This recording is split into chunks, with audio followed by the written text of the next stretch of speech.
Pre board assessment फरवरी 2023 में कक्षा 10 की सामाजिक विज्ञान का जो पेपर आया है उसको पूरी तरह से हल किया गया है।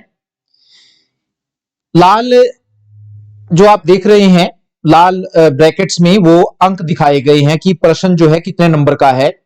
तो पहला प्रश्न था कि इस्लाम की स्थापना किसने की थी। 4 ऑप्शन है, इब्राहिम, ब हजरत मोहम्मद, से अब्दुल्ला और द फातिमा। तो इसका जो सही उत्तर है वो ब है, हजरत मोहम्मद ने की थी। प्रश्न नंबर 2 है, श्रीलंका कौन से महासागर में स्थित है। तो 4 ऑप्शन दिए गए हैं, प्रशांत महासागर, ब हिंद महासागर, स अटलांटिक महासागर और द जो है वो अरब सागर है। तो जो श्रीलंका है वो इसका सही जवाब है ब वाला विकल्प, हिंद महासागर में स्थित है। प्रश्न नंबर 3 जो है वो पूछा गया है कि रोम को 7 पहाड़ियों का नगर क्यों कहा जाता है। 1 नंबर का प्रश्न है। 7 पहाड़ियों पर बसा होने के कारण इसे 7 पहाड़ियों का नगर भी कहा जाता था उस समय। प्रश्न नंबर 4 है, आजाद हिंद फौज की स्थापना खालिस्तान है ने की थी। तो 1 नंबर में प्रश्न है ये। तो आजाद हिंद फौज की जो स्थापना थी वास्तव में वो रास बिहारी बोस ने की थी। बाद में सुभाष चंद्र बोस को उसका सुप्रीम कमांडर उन्होंने बनाया था। तो वास्तविक रूप से आजाद हिंद फौज की जो स्थापना थी वो रास बिहारी बोस ने की थी।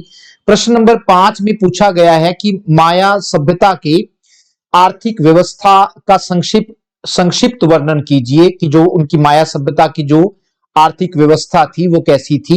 2 नंबर में 2 अंक का ये प्रश्न है। तो माया सभ्यता के लोग कृषि और पशुपालन का काम करते थे। यहां गेहूं, जौ, चना, गन्ना, नारियल आदि की फसलें उगाई जाती थी।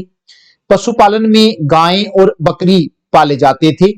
इसके अलावा लोग नाव या लोग मतलब माया सभ्यता के लोग नाव, सूती वस्त्र, तांबे की घंटियां, तलवार व आभूषण बनाने का काम भी करते थे। तो ये उनकी आर्थिक व्यवस्था थी। प्रश्न नंबर 6 है, इंपॉर्टेंट प्रश्न है, आने वाली परीक्षा में भी आ सकता है। संयुक्त राष्ट्र संघ में भारत का क्या योगदान रहा है। 2 अंक का प्रश्न है, संयुक्त राष्ट्र संघ में भारत का क्या योगदान रहा है। तो इसमें हम कुछ पॉइंट्स के जरिए इसको बता सकते हैं भारत के योगदान को। भारत ने संयुक्त राष्ट्र संघ के चार्टर को बनाने में महत्वपूर्ण भूमिका निभाई है।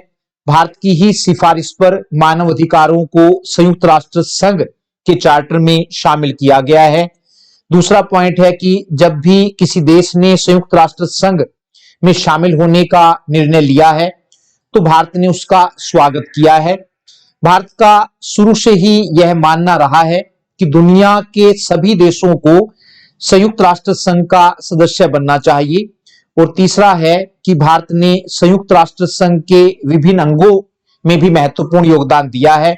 जैसे 1954 में 1954 में श्रीमती विजय लक्ष्मी पंडित महासभा के अध्यक्ष चुनी गई थी।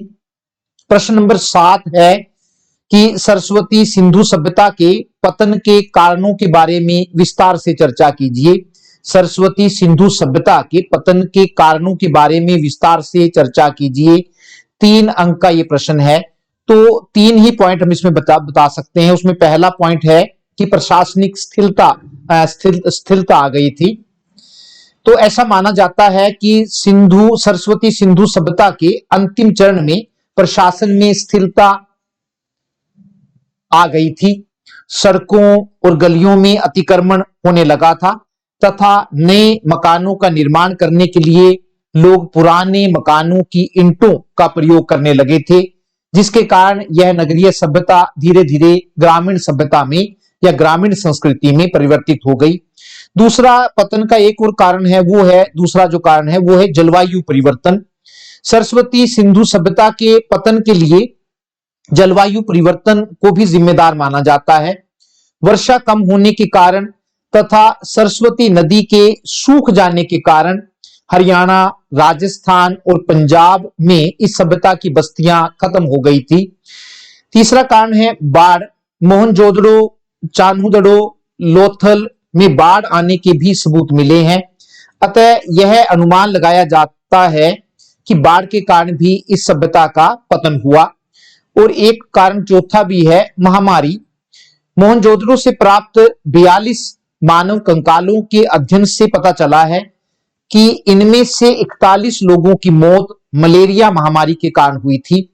अतः अनुमान लगाया जाता है कि किसी महामारी के कारण भी इस सभ्यता का पतन हुआ होगा। तो ये 4 कारण बताए गए हैं। प्रश्न नंबर 8 है, वैदिक साहित्य की व्याख्या कीजिए। 3 अंक में प्रश्न पूछा गया है, वैदिक साहित्य की व्याख्या कीजिए। तो वैदिक साहित्य को हम मोटे रूप से 4 भागों में बांट सकते हैं। उसमें पहले नंबर पर आता है वेद। तो वेदों की जो संख्या है वो 4 है। पहला ऋग्वेद, यजुर्वेद, सामवेद और अथर्ववेद, ये 4 वेद हैं। तो वेदों के बाद नंबर आता है नंबर 2 पर, वो ब्राह्मण ग्रंथ है। ब्रह्म का अर्थ होता है यज्ञ, अतः यज्ञ के विषयों का प्रतिपादन करने वाले ग्रंथ को, यज्ञ के विषयों का प्रतिपादन करने वाले ग्रंथ को ब्राह्मण कहते हैं। और ब्राह्मण के बाद आते हैं आरण्यक ग्रंथ। ब्राह्मण ग्रंथों के बाद आरण्यकों की रचना की गई। इनकी रचना अरण्यों अर्थात वनों में पढ़े जाने के लिए की गई थी, इसलिए इन्हें आरण्यक कहा जाता है या कहा गया है। इसमें ज्ञान और चिंतन की प्रधानता दी गई है। और चौथे नंबर पर आता है उपनिषद। वैदिक साहित्य का अंतिम भाग उपनिषद है, इसलिए इन्हें वेदांत भी कहा जाता है। उपनिषद का शाब्दिक अर्थ होता है उप का मतलब निकट या समीप, और नी का मतलब निष्ठा पूर्वक, और सद का मतलब होता है बैठना, अर्थात ज्ञान प्राप्त करने के लिए गुरु के निकट निष्ठा पूर्वक बैठना। तो ये 4 वैदिक साहित्य के भाग किए जा सकते हैं। प्रश्न नंबर 9 है, 5 अंक में प्रश्न पूछा गया है, बड़ा प्रश्न है। विदेशी आक्रमणकारों या विदेशी आक्रमणों के भारत पर कौन कौन से प्रभाव पड़े? विदेशी आक्रमणों के भारत पर कौन कौन से प्रभाव पड़े? कई विपरीत प्रभाव पड़े। उसमें पहला आता है इस्लाम धर्म का प्रसार। अरबों व तुर्कों ने इस्लाम को फैलाने के लिए भारत पर आक्रमण किया था। उत्तरी भारत पर अधिकार करने के बाद उन्होंने इस्लाम का बड़ी तेजी से प्रसार करना शुरू कर दिया था। आक्रमणकारियों के साथ अनेक उलेमा मौलवी भारत आए, उन्होंने भारत में इस्लाम धर्म का प्रसार किया। तो पहला तो ये हुआ, इस्लाम धर्म का प्रसार हुआ। दूसरा, अगर हम क्या उसका प्रभाव पड़ा विदेशी आक्रमणों का भारत पर, तो वो है जन धन की हानि। गजनवी ने भारत पर 1000 ईस्वी से लेकर 1025 ईस्वी में अनेक बार आक्रमण किए। इन आक्रमणों का उद्देश्य धन प्राप्त करना था। वह नगरकोट, कन्नौज, मथुरा और सोमनाथ से अपार धन लूट कर ले गया, तो इसलिए जनधन की भी हानि हुई। तीसरा है कला एवं साहित्य को आघात या हानि पहुंचना। विदेशी आक्रमणकारियों ने भारतीय मंदिरों और मूर्तियों को भी तोड़ा। थानेश्वर, नगरकोट, मथुरा, कन्नौज, सोमनाथ में धर्मस्थलों और मंदिरों को बड़े पैमाने पर तोड़ा गया। ये भव्य कला की मूर्तियां और नमूने सदा के लिए नष्ट हो गए। महमूद गजनवी ने केवल मंदिरों और मूर्तियों को ही नहीं तोड़ा, बल्कि अनेक उच्च कोटि के कलाकारों और शिल्पकारों को अपने साथ गजनी ले गया और उन्हें मौत के घाट उतार दिया। उसके कृत्यों से भारतीय स्थापत्य कला पर बुरा प्रभाव पड़ा। एक जो प्रभाव पड़ा है वो है शिक्षा और भाषा पर प्रभाव। तुर्कों के आक्रमण से भारतीय शिक्षा केंद्रों का ह्रास हुआ तथा शिक्षा के क्षेत्र में एक अलग प्रणाली, जिसको हम मदरसा प्रणाली की शुरुआत हुई। यह शिक्षा प्रणाली भारतीय शिक्षा प्रणाली से अलग थी। यह शिक्षा मस्जिदों में दी जाती थी। तुर्कों के आगमन से भारत में फारसी भाषा का उदय हुआ। तुर्क शासकों ने अपने राज कार्यों में भी इसी भाषा का प्रयोग किया। इस प्रकार देखते ही देखते भारतीय समाज का स्वरूप बदलने लगा। तो ये कई विपरीत प्रभाव पड़े। एक और प्रश्न या अथवा करके प्रश्न पूछा गया है कि अगर कोई बच्चा ये नहीं लिख सकता तो या करके दूसरा लिख सकता है। और प्रश्न है कि मोहम्मद गजनबी के द्वारा किए गए आक्रमणों का विस्तृत वर्णन कीजिए। 5 अंक में यह प्रश्न पूछा गया है कि मोहम्मद गजनबी के द्वारा किए गए आक्रमणों का विस्तार से वर्णन कीजिए। तो इनको भी हम कुछ पॉइंट्स के जरिए बता सकते हैं। पहला पॉइंट है कि 997 ईस्वी 997 ईस्वी में महमूद गजनी का शासक बना। महमूद एक कट्टर मुसलमान शासक था। उसने इस्लाम का प्रसार करने के लिए वह भारत की धन संपदा को लूटने के लिए भारत पर 1000 ईस्वी से 1027 ईस्वी के बीच 17 बार आक्रमण किए। दूसरे पॉइंट की अगर हम बात करें कि 1001 ईस्वी में उसने हिंदू शाही शासक जयपाल पर आक्रमण किया। पेशावर के निकट हुए युद्ध में जयपाल वीरतापूर्वक लड़ा लेकिन पराजित हुआ, हार गया। जयपाल की मृत्यु के बाद उसका पुत्र आनंदपाल शासक बना, राजा बना। उसके राज्य पर भी महमूद गजनवी ने कई बार आक्रमण किए। हिंदू शाही राज्य के अलावा महमूद गजनवी ने भेरा, मुल्तान, नगरकोट पर भी आक्रमण किए तथा मंदिर व मूर्तियां तोड़कर और बहुत सा धन लूटकर गजनी लौट गया।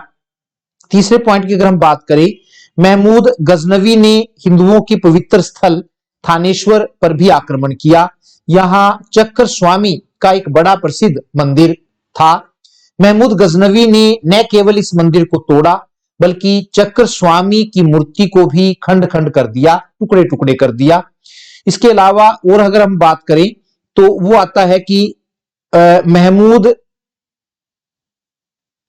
गजनवी ने हिंदुओं के एक अन्य पवित्र स्थल मथुरा पर भी आक्रमण किया। यहां भी उसने भगवान केशव की मूर्ति को अपमानित किया। पांचवें पॉइंट की अगर हम बात करें तो महमूद गजनवी ने गुजरात स्थित सोमनाथ के मंदिर पर भी आक्रमण किया। यहां का विशाल मंदिर विश्व प्रसिद्ध था। इस मंदिर के प्रति हिंदुओं की गहरी आस्था थी। इस मंदिर में भारी धनराशि, हीरे जवाहरात थे। महमूद गजनवी ने इस मंदिर को भी लूटा और भगवान सोमनाथ की मूर्ति को गदा के प्रहार से तोड़ दिया। यहां से प्राप्त धन को वह ऊंटों पर लादकर गजनी ले गया था। इसके अलावा एक मानचित्र का काम भी पूछा गया। प्रश्न नंबर 10 जो है वो इतिहास के मानचित्र से संबंधित है। एशिया के मानचित्र पर इंग्लैंड के कोई 3 उपनिवेश देशों के नाम बताओ। तो अगर हम एशिया के मानचित्र पर देखें, उस समय जब इंग्लैंड का शासन होता था तो 3 उपनिवेश है। वो एक भारत है, 2 श्रीलंका है और 3 बांग्लादेश को हम इसमें दिखा सकते हैं। मानचित्र पर ये दिखाए गए हैं। ये सारा का सारा ये किसी जमाने में अंग्रेजों का उपनिवेश होता था। इसी प्रकार श्रीलंका भी अंग्रेजों का उपनिवेश था और ये क्योंकि बांग्लादेश भी दिख रहा है, वैसे तो ये भारत का ही भाग था, लेकिन क्योंकि नक्शे में दिख रहा है तो बांग्लादेश को भी अंग्रेजों का उपनिवेश दिखाया जा सकता है। इसके अलावा प्रश्न जो पूछा गया है वो है कि राजनीतिक विज्ञान का प्रश्न है ये, और राजनीतिक विज्ञान के अंतर्गत ये है भाग 2। इसमें पूछा गया है कि संघवाद सरकार की वह प्रणाली है। भाग 2 राजनीतिक विज्ञान क्या है। तो प्रश्न नंबर 11 की अगर हम बात करें, संघवाद सरकार की वह प्रणाली है जिसमें 4 ऑप्शन दे रखे हैं। 1 अंक का प्रश्न है। सत्ता सीधे लोगों द्वारा नियंत्रित की जाती है। ब है सत्ता एक चुने हुए समूह के हाथों में है। स है सत्ता सरकार के 2 या 2 से अधिक स्तरों के बीच विभाजित है। और द है सत्ता ग्रामीण और शहरी सरकारों के बीच विभाजित है।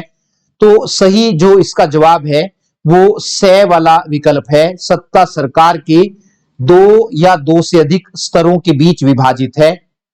प्रश्न नंबर 12 है, भारत में क्षेत्रीय सरकार का दूसरा नाम है। 4 ऑप्शन दे रखे हैं। ए केंद्र सरकार, ब राज्य सरकार, स सामुदायिक सरकार और द इनमें से कोई नहीं। क्षेत्रीय सरकार पूछी गई है तो क्षेत्रीय सरकार में सामुदायिक सरकार की हम बात कर सकते हैं। स ऑप्शन है सामुदायिक सरकार। प्रश्न नंबर 13 है कि जब सरकार बनाने के लिए अलग अलग दल सत्ता साझा करते हैं तो इसे क्या कहा जाता है। 1 अंक में प्रश्न है तो इसे मिलीजुली सरकार या फिर गठबंधन सरकार कहा जाता है कि जब अलग अलग दल मिलकर सरकार बनाते हैं। प्रश्न नंबर 14 की अगर हम बात करें, भारतीय संविधान की किस अनुसूची में भाषाएं शामिल की गई हैं, 22 भाषाओं को मान्यता दी गई है। किस अनुसूची में 22 भाषाएं शामिल की गई हैं? तो वो अनुसूची 8वीं अनुसूची है।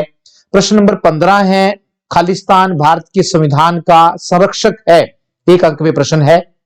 सर्वोच्च न्यायालय या जिसको हम सुप्रीम कोर्ट भी कहते हैं, वो भारत के संविधान का संरक्षक है। प्रश्न नंबर 16 है, 1992 में किए गए संविधान संशोधन, जिसको 73वां और 74वां संवैधानिक संशोधन कहते हैं, 1992 में किए गए संविधान संशोधन का मुख्य उद्देश्य क्या था? तो इस संवैधानिक संशोधन का मुख्य उद्देश्य स्थानीय शासन की संस्थाओं को संवैधानिक मान्यता देना था, ताकि उनको संविधान में जगह दी जा सके। प्रश्न नंबर 17 की अगर हम बात करें तो पूछा गया है कि सामाजिक विभाजन से आप क्या समझते हैं?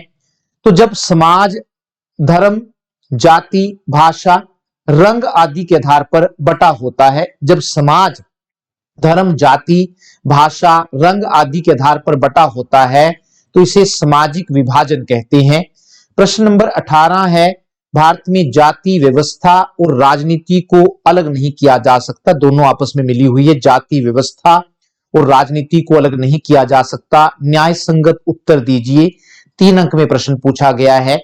तो राजनीति में जाति के अनेक रूप देखने को मिलते हैं। जैसे उसमें पहला हम बता सकते हैं कि चुनाव के समय जब पार्टियां उम्मीदवारों के नाम तय करती हैं तो वे इस बात का ध्यान रखती हैं कि किसी चुनाव क्षेत्र से उसी जाति के उम्मीदवार को खड़ा किया जाए जिस जाति के लोग वहां सबसे ज्यादा रहते हैं, ताकि चुनाव जीतने के लिए जरूरी वोट मिल जाए। इसके बाद उस जाति के लोगों से अपील की जाती है कि वे अपनी जाति के उम्मीदवार को जितवाने की पूरी पूरी कोशिश करें। दूसरा जो हम देख सकते हैं वो है कि चुनाव जीतने के बाद जब सरकार बनती है तो उसमें भी सभी जातियों के लोगों को लिया जाता है, ताकि किसी भी जाति के लोग नाराज न हो। और तीसरा है, हम देख सकते हैं कि यह भी देखने में आया है कि जब चुनाव होते हैं तो लोग भी अपनी जाति के उम्मीदवार को ही वोट देते हैं, इसलिए हम जाति और राजनीति को अलग नहीं कर सकते हैं। प्रश्न नंबर 19 है, 3 नंबर में पूछा गया है कि विकेंद्रीकरण से आप क्या समझते हैं? तो हम कह सकते हैं उसके उत्तर में कि जब केंद्र और राज्य सरकार से शक्तियां लेकर स्थानीय सरकारों को दे दी जाती हैं, जब केंद्र और राज्य सरकार से शक्तियां लेकर स्थानीय सरकारों को दे दी जाती है तो इसे सत्ता का विकेंद्रीकरण कहते हैं। शक्तियों के विकेंद्रीकरण से स्थानीय स्तर पर लोगों को फैसलों में सीधे भागीदार बनाना संभव हो जाता है। प्रश्न नंबर 20 है, पारदर्शिता लोकतंत्र की सबसे महत्वपूर्ण विशेषता है, विश्लेषण कीजिए। 3 नंबर में प्रश्न पूछा गया है ये। प्रश्न नंबर 21 की अगर हम बात करें तो 21 पर है, राजनीतिक दलों को किन किन चुनौतियों का सामना करना पड़ता है? राजनीतिक दलों को किन किन चुनौतियों का सामना करना पड़ता है? तो उसमें पहली चुनौती है आंतरिक लोकतंत्र का न होना। राजनीतिक दलों के सामने पहली चुनौती पार्टी के अंदर आंतरिक लोकतंत्र का न होना है। देखने में आया है कि पार्टी की सारी ताकत एक ही या फिर कुछ नेताओं के हाथ में होती है। पार्टी के बारे में सारे फैसले ये कुछ नेता ही करते हैं। इसका परिणाम यह होता है कि सदस्यों की निष्ठा भी पार्टी के सिद्धांतों और नीतियों में नहीं रहती, बल्कि नेता में बन जाती है। दूसरी जो चुनौती है राजनीतिक दलों के सामने वो है वंशवाद की चुनौती। राजनीतिक दलों के सामने दूसरी चुनौती वंशवाद की है, क्योंकि पार्टी की सारी ताकत एक या कुछ एक नेताओं के हाथ में होती है। इसलिए ये नेता अपने पद का अनुचित लाभ लेते हुए अपने ही परिवार के लोगों को आगे बढ़ाते हैं। देखने में आया है कि अनेक दलों में उच्च पद पर हमेशा एक ही परिवार के लोग बैठे होते हैं। इसका परिणाम यह होता है कि इससे अनुभवहीन लोग उच्च पदों पर पहुंच जाते हैं। ऐसी स्थिति में सामान्य कार्यकर्ता के नेता बनने और ऊपर आने की गुंजाइश काफी कम हो जाती है। तीसरा है पैसे और अपराधी तत्वों की बढ़ती भूमिका। वर्तमान समय में राजनीतिक दलों में खासकर चुनाव के समय पैसे और अपराधी तत्वों की घुसपैठ बढ़ गई है, क्योंकि पार्टियों का मुख्य उद्देश्य चुनाव जीतना होता है। इसलिए देखने में आया है कि पार्टियां ऐसे उम्मीदवारों को चुनाव में उतारती हैं जिनके पास या तो काफी पैसा होता है या जो काफी पैसे जुटा सकते हैं। जो लोग पार्टी को पैसा देते हैं, बाद में उस पार्टी की सरकार बन जाने के बाद वे उस पार्टी से अपने पक्ष में नीतियां बनवाते हैं। और चौथी चुनौती की अगर हम बात करें तो वो है कि विकल्पहीनता की स्थिति। विकल्पहीनता की स्थिति का मतलब किसी सार्थक विकल्प का न होना है।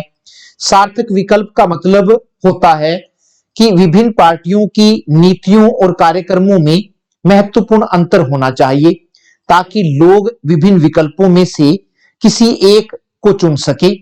लेकिन देखने में आया है कि हाल के वर्षों में सभी दलों की नीतियां और कार्यक्रम एक जैसे हो गए हैं। उदाहरण के लिए यदि भारत में दो बड़ी पार्टियां या पार्टियों कांग्रेस और भारतीय जनता पार्टी की नीतियों और कार्यक्रमों को गौर से देखें तो दोनों की नीतियां और कार्यक्रम एक जैसे दिखते हैं। भाग 3 जो है इसी पेपर का वो भूगोल का है और प्रश्न नंबर 22 है जो दिया गया है, निम्नलिखित में से किस प्रांत में सीढ़ीदार खेती की जाती है। 1 अंक का प्रश्न है। अ पर दे रखा है पंजाब, ब हरियाणा, स उत्तर प्रदेश के मैदान और द उत्तराखंड। तो जहां पर सीढ़ीदार खेती की जाती है वो जो सही जवाब है उसका वो उत्तर में द हम कहेंगे उत्तराखंड। प्रश्न नंबर 23 है, जल परिवहन वाहनांतर हानियां और देरी को घटाता है। कि जल परिवहन से जो है चीजों को एक स्थान से दूसरे स्थान पर पहुंचाना थोड़ा जल्दी होता है। तो ये सत्य है या असत्य है? जल परिवहन वाहनांतर हानियों और देरी को घटाता है, सत्य है। प्रश्न नंबर 24 है, मोनाजाइट रेत में डैश खनिज पाया जाता है, खाली स्थान भरना है। 1 अंक में प्रश्न है। थोरियम इसका सही जवाब है। तो थोरियम, उसमें यूरेनियम और थोरियम 2 उत्तर दिए हुए हैं, तो सही जवाब थोरियम है। प्रश्न नंबर 25 की अगर हम बात करें तो कौन सा उद्योग चूना पत्थर को कच्चे माल के रूप में प्रयोग करता है? वो सीमेंट उद्योग है जहां पर चूना पत्थर का प्रयोग किया जाता है। प्रश्न नंबर 26 है, भारत की किन्हीं 2 खाद्य फसलों के नाम तथा उनके उत्पादक राज्यों के नाम लिखो। तो भारत की जो 2 खाद्य फसलें हैं खाई जाने वाली वो चावल है, बिहार और पश्चिम बंगाल में पैदा होती है, पंजाब हरियाणा में भी पैदा होती है। दूसरी गेहूं है, गेहूं पंजाब हरियाणा मध्य प्रदेश और उत्तर प्रदेश में पैदा होती है। प्रश्न नंबर 27 जो है वो पूछा गया है कि जैव विविधता क्या है, उदाहरण दीजिए। 2 अंक का प्रश्न है ये। तो पृथ्वी पर करोड़ों जीवों का आपस में एक दूसरे पर निर्भर रहते हुए जीवित रहना जैव विविधता कहलाता है। प्रश्न नंबर 28 की अगर हम बात करें तो भारतीय कृषि पर वैश्वीकरण के कोई 3 प्रभाव बताइए। भारतीय कृषि पर वैश्वीकरण के कोई 3 प्रभाव बताइए। 3 प्रभाव पूछे गए हैं। 3 अंक का प्रश्न है ये। तो इसमें पहला है कि वैश्वीकरण के कारण कृषि का व्यापारीकरण हुआ है, अर्थात अब किसान व्यापार के लिए फसलें उगाने लगा है। अब किसान वही फसलें उगाता है जिनसे उसे अधिक लाभ मिलता है, तो व्यापारीकरण हो गया है कृषि का। दूसरा वैश्वीकरण का क्या हुआ है कि वैश्वीकरण के कारण फसलों का विविधीकरण हुआ है, अर्थात अब किसान तरह तरह की फसलें उगाने लगा है, 2-3 फसलें नहीं उगाता है। तीसरा प्रभाव जो पड़ा है कृषि पर वैश्वीकरण का वो है कि वैश्वीकरण के कारण कृषि का मशीनीकरण हुआ है, अर्थात अब कृषि में ज्यादातर काम मशीनों से होने लगा है। और चौथा प्रभाव है कि वैश्वीकरण के कारण कृषि में नई नई तकनीकों का प्रयोग होने लगा है, जिसके कारण किसान अपने खेतों में एक साल में 2 से ज्यादा फसलें उगाने लगा है। इसी में ही प्रश्न नंबर 29 है जो पूछा गया है, 5 नंबर का प्रश्न है ये, 5 अंक का। गैर परंपरागत ऊर्जा स्रोतों के नाम लिखिए तथा भारत में सौर ऊर्जा का भविष्य उज्जवल है, स्पष्ट कीजिए। पहले गैर परंपरागत ऊर्जा स्रोतों के नाम पूछे गए हैं। तो ऊर्जा के गैर परंपरागत संसाधन या स्रोत कौन कौन से? ये ऊर्जा के वे साधन हैं जिनका प्रयोग हमने कुछ समय पहले शुरू किया है। ये ऊर्जा के नवीकरण स्रोत हैं, अर्थात इनका प्रयोग बार बार किया जा सकता है, जैसे सौर ऊर्जा, पवन ऊर्जा, ज्वारीय ऊर्जा, भूतापीय ऊर्जा, बायोगैस तथा परमाणु ऊर्जा आदि। इसके बाद पूछा गया है कि भारत में सौर ऊर्जा का भविष्य उज्जवल क्यों है। तो सूर्य से प्राप्त होने वाली ऊर्जा को सौर ऊर्जा कहते हैं। भारत एक उष्ण कटिबंधीय देश है। गर्म देश होने के कारण यहाँ सौर ऊर्जा के दोहन प्रयोग की ज्यादा संभावनाएं हैं। फोटोवोल्टाइक तकनीक द्वारा धूप को सीधे विद्युत में परिवर्तित किया जा सकता है। यदि भारत के ग्रामीण क्षेत्रों में सौर ऊर्जा का प्रयोग किया जाए तो गांव के लोगों की ईंधन के लिए उपलों और लकड़ी पर जो निर्भरता है उसे काफी हद तक कम किया जा सकता है और गोबर का प्रयोग खेतों में खाद के रूप में किया जा सकता है। इसके अलावा सौर ऊर्जा पर्यावरण को भी प्रदूषित नहीं करती है, अतः इसके उपयोग से पर्यावरण संरक्षण में भी सहायता मिलती है। या करके पूछा गया है प्रश्न 29 को ही दो प्रश्न है कि मृदा अपरदन से आप क्या समझते हैं। मृदा अपरदन के 3 कारणों का वर्णन करो। 5 में ही है, अगर ऊपर नहीं आता तो मृदा अपरदन वाला कर सकते हैं। तो जब तेज हवा तथा पानी मृदा की ऊपरी परत को अपने साथ बहाकर ले जाते हैं, जब तेज हवा तथा पानी मृदा की ऊपरी परत को अपने साथ बहाकर ले जाते हैं तो इसे मृदा अपरदन या मिट्टी का कटाव कहते हैं।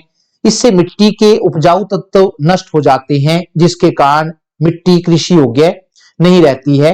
कारण पूछे गए हैं 3। तो मृदा अपरदन के जो कारण है उसमें पहला आता है पेड़ों की कटाई। पेड़ों की जड़ें मिट्टी के कणों को बांधे रखती है और उन्हें बहने से रोकती हैं। लेकिन जिन स्थानों पर पेड़ों को काट दिया जाता है वहां पानी का बहाव तेज हो जाता है और वह मिट्टी को अपने साथ बहाकर ले जाता है। इससे मिट्टी का कटाव होता है।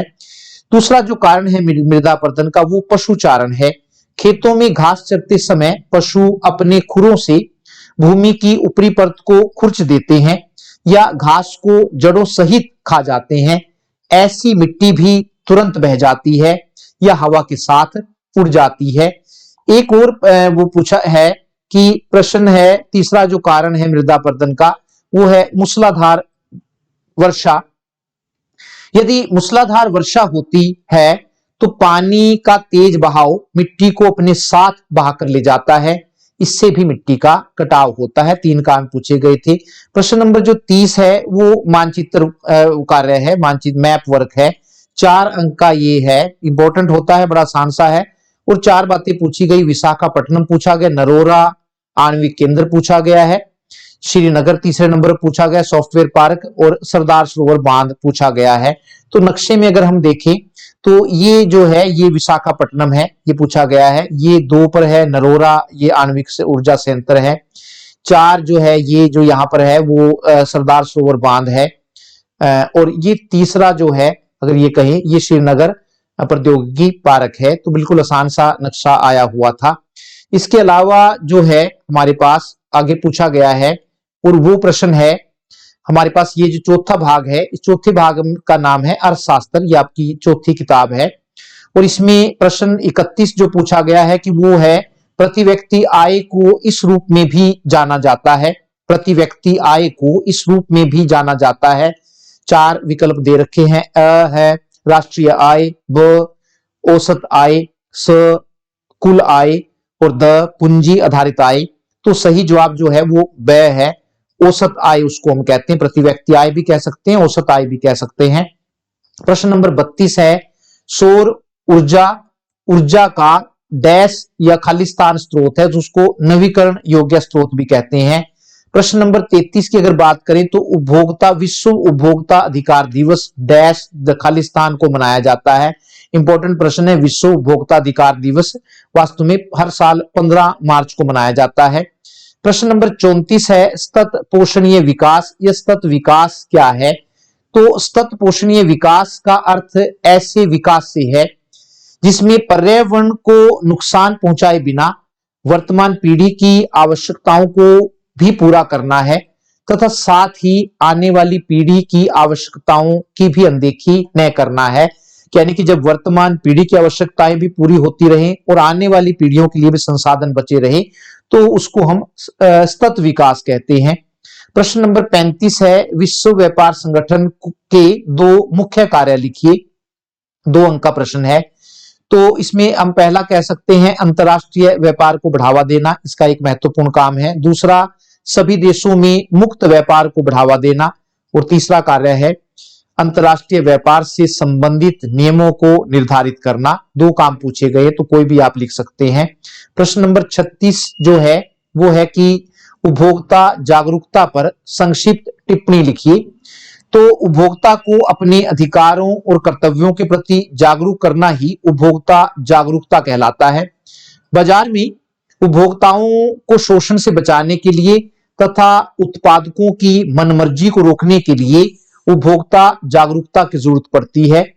बाजार में जब उत्पादक शक्तिशाली होते हैं तथा उपभोक्ता बिखरे होते हैं तो बाजार ठीक प्रकार से काम नहीं करता है। तो ये इसका कारण है। अगला प्रश्न नंबर 37 है, अंतिम प्रश्न है, वैश्वीकरण की प्रक्रिया में बहुराष्ट्रीय कंपनियों की क्या भूमिका है? वैश्वीकरण की प्रक्रिया में बहुराष्ट्रीय कंपनियों की भूमिका पूछी गई है।